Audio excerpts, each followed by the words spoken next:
అందరికీ హాయ్ నమస్తే welcome back to Vijay vlogs. ఈరోజు వీడియోలో సంక్రాంతి స్పెషల్గా స్వీట్ షాప్ స్టైల్ బెల్లం గవ్వల్ని ఇంట్లోనే టేస్టీగా ఎలా తయారు చేసుకోవచ్చో చూపిస్తున్నానండి. ఫస్ట్ టైం ట్రై చేసినా కూడా చాలా పర్ఫెక్ట్గా వస్తాయి. మనం బయట కొంటే ఎలా వస్తాయి అదే టేస్ట్ అండ్ టెక్స్చర్ తోటి ఇంట్లోనే ప్రిపేర్ చేసుకోవచ్చు చాలా ఈజీగా. పక్కా కొలతలతోటి అలాగే డీటెయిల్గా కూడా చూపిస్తున్నానండి. వీడియో స్కిప్ చేయకుండా చూడండి. మరి లేట్ చేయకుండా సంక్రాంతి స్పెషల్గా ఈ స్వీట్ షాప్ స్టైల్ బెల్లం గవ్వల్ని టేస్టీగా ఎలా తయారు చేసుకోవాలో చూసేద్దాం పదండి. ముందుగా ఒక మిక్సింగ్ బౌల్లోకి మైదా పిండి తీసుకోవాలి. ఈ మైదా పిండికి బదులుగా మీరు గోధుమ పిండి అయినా తీసుకోవచ్చు. ఇక్కడ నేను స్వీట్ షాప్ స్టైల్ చేస్తున్నాను కాబట్టి మైదా పిండితోనే చేస్తున్నాను. ఇది వచ్చేసి 2 కప్పులండి.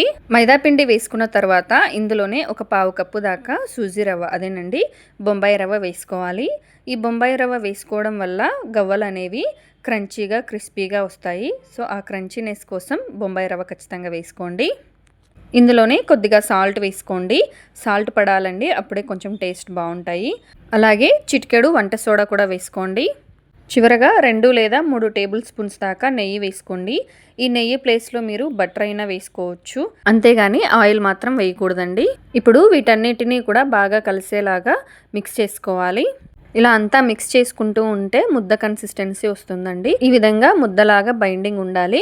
ఒకవేళ ముద్ద కాకుండా విరిగిపోతుంది అంటే కొద్దిగా నెయ్యిని కానీ బటర్ని కానీ యాడ్ చేసుకొని మళ్ళీ ఒకసారి బాగా కలుపుకోండి.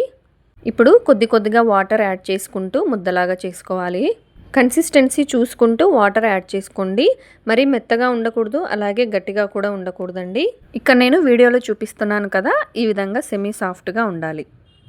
ఇప్పుడు ఈ పిండిని 15 to 20 మినిట్స్ నానబెట్టుకోవాలి. అప్పుడే మనం వేసిన రవ్వ నానుతుంది, పిండి ఇంకాస్త గట్టిగా అవుతుంది. చూడండి 15 మినిట్స్ తర్వాత చూపిస్తున్నాను. ముందుగా నేను చెప్పినట్లుగానే వాటర్ నంతా రవ్వ పీల్చుకొని పిండి గట్టిపడింది. ఇప్పుడు ఈ ముద్దని ఒకసారి బాగా నీట్ చేసుకొని చిన్న చిన్న బాల్స్ లాగా చేసుకోవాలి.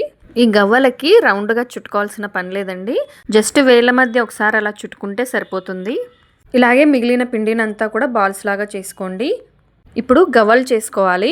అందుకోసం నేను స్ట్రైనర్ని యూజ్ చేస్తున్నానండి. మీ దగ్గర గవ్వల పీట ఉంటే గవ్వల పీటతోనే చేసుకోవచ్చు. మీరు స్ట్రైనర్ మీద చేస్తూ ఉంటే ఒకసారి చూడండి, పిండి ముద్దను ఇలా స్ట్రైనర్ మీద పెట్టుకొని ప్రెస్ చేయండి. ఆ తర్వాత రౌండ్గా ఫోల్డ్ చేయండి. అంతేనండి. ఇదే విధంగా మిగతా బాల్స్ అన్నింటినీ కూడా గవ్వల్లాగా చేసేసుకోండి. బాల్స్ చేసేప్పుడు చిన్నవిగా చేసుకోండి, అప్పుడు గవ్వలు కూడా చిన్నవిగా వస్తాయి. ఎందుకంటే ఇవి ఆయిల్లో ఫ్రై చేసిన తర్వాత ఇంకాస్త సైజ్ వస్తాయి. ఇప్పుడు డీప్ ఫ్రైకి సరిపడా ఆయిల్ పెట్టుకొని వీటిని ఫ్రై చేసుకోవాలి. వన్స్ ఆయిల్ హీట్ అయిన తర్వాత మీడియం ఫ్లేమ్లోకి టర్న్ చేసుకొని ఫ్రై చేసుకోండి. అస్సలు మంట పెంచొద్దు, మీడియం ఫ్లేమ్లోనే కంప్లీట్గా ఫ్రై చేసుకోండి. ఇవి వేగిపోయాయి అని మనకి ఎలా తెలుస్తుంది అంటే వేసినప్పటికీ తర్వాతకి నురగ తగ్గిపోతుందండి. అలా నురగ తగ్గిపోయింది అంటే ఇవి ఫ్రై అయ్యాయని అర్థం. ఇవి గోల్డెన్ షేడ్లోకి టర్న్ అవుతాయి. అలాగే ఏదైనా ఒక ముక్క తిని చూస్తే క్రంచీగా అనిపిస్తాయండి. చూడండి ఇక్కడ నురగ తగ్గిపోయింది, అలాగే గోల్డెన్ షేడ్లోకి కూడా టర్న్ అయ్యాయి కదా. ఇప్పుడు వీటిని వెంటనే పక్కకు తీసేసుకోవాలి. ఇవి బయటికి తీసిన తర్వాత ఇంకాస్త కలర్ వస్తాయి. ఇదే విధంగా మిగతా గవ్వల్ని కూడా నెక్స్ట్ బ్యాచ్ కింద వేసుకొని ఆయిల్లో ఫ్రై చేసుకొని పక్కన పెట్టేసుకోండి. ఇప్పుడు పాకం ప్రిపేర్ చేసుకోవాలి. అందుకోసం ఏదైనా ఒక మందంగా ఉండే గిన్నెను కానీ ప్యాన్ కానీ స్టవ్ మీద పెట్టేసుకోండి. అందులోకి మీరు ఏ కప్పుతో అయితే పిండి తీసుకున్నారో అదే కప్పుతో తురిమిన బెల్లాన్ని వేసుకోండి. 1.25 కప్పు వేసుకోండి. బెల్లంతో పాటుగా ఒక పావు కప్పు దాకా వాటర్ యాడ్ చేసుకోండి. ఇప్పుడు మంటని లో టు మీడియం ఫ్లేమ్లో పెట్టుకొని బెల్లం కరిగిపోయి పాకం వచ్చే వరకు కూడా మధ్య మధ్యలో కలుపుకుంటూ ఉండండి. కాసేపటికి బెల్లం కరిగిపోతుంది. బెల్లం కరిగిన తర్వాత నలకలు ఏమైనా ఉన్నాయి అనుకుంటే ఈ బెల్లాన్ని ఫిల్టర్ చేసుకొని తిరిగి ఇదే గిన్నెలోకి యాడ్ చేసుకోండి. ఇక్కడ నేను ఫిల్టర్ ఏమీ చేయట్లేదండి, డైరెక్ట్గా పాకాన్ని తెప్పించేస్తున్నాను. అలాగే మంచి ఫ్లేవర్ కోసం ఒక పావు టీ స్పూన్ దాకా యాలకుల పొడి వేస్తున్నాను.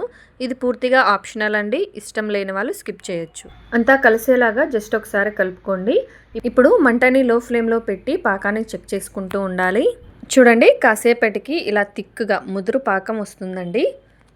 ఈ విధంగా ముదురు తీగ పాకం వచ్చిందంటే పాకం రెడీ అయిపోయినట్లే. ఇప్పుడు వెంటనే ఇందులోకి మనం ముందుగా ఫ్రై చేసుకున్నటువంటి గవ్వల్ని వేసేసుకోవాలి. గవ్వలు వేసుకున్న తర్వాత పాకం అంతా గవ్వలకి పట్టేలాగా జస్ట్ ఒకసారి కలుపుకోండి. ఆ తర్వాత స్టవ్ ఆఫ్ చేసి పక్కకు తీసేసుకోండి. పక్కకు తీసుకున్న తర్వాత కూడా అలాగే వదిలేసేయకుండా పాకం అంతా అయిపోయి ముక్కలకి పూర్తిగా పట్టుకునే వరకు కూడా కలుపుతూనే ఉండాలి. కాసేపటికి ఈ పాకం అంతా ముక్కలకి పట్టేసుకుంటుందండి. అంతేనండి, చూశారు కదా, చాలా ఈజీగా అలాగే టేస్టీగా స్వీట్ షాప్ స్టైల్లో బెల్లం గవ్వల్ని ఇంట్లోనే ప్రిపేర్ చేసుకోవచ్చు కదా. మీరు కూడా ఈ ఫెస్టివల్కి ఇంట్లో ట్రై చేయండి. ట్రై చేసిన తర్వాత మీ ఫీడ్బ్యాక్ని నాతో షేర్ చేసుకోవడం మర్చిపోవద్దు. వీడియో నచ్చితే లైక్ చేయండి, మీ ఫ్రెండ్స్కి రిలేటివ్స్కి షేర్ చేయండి. మరిన్ని సూపర్ టేస్టీ రెసిపీస్ కోసం విజ్జు వ్లాగ్స్ ఛానల్ని సబ్స్క్రైబ్ చేయండి. మరొక వీడియోతో మళ్ళీ కలుద్దాం. అంతవరకు కీప్ వాచింగ్ విజ్జు వ్లాగ్స్.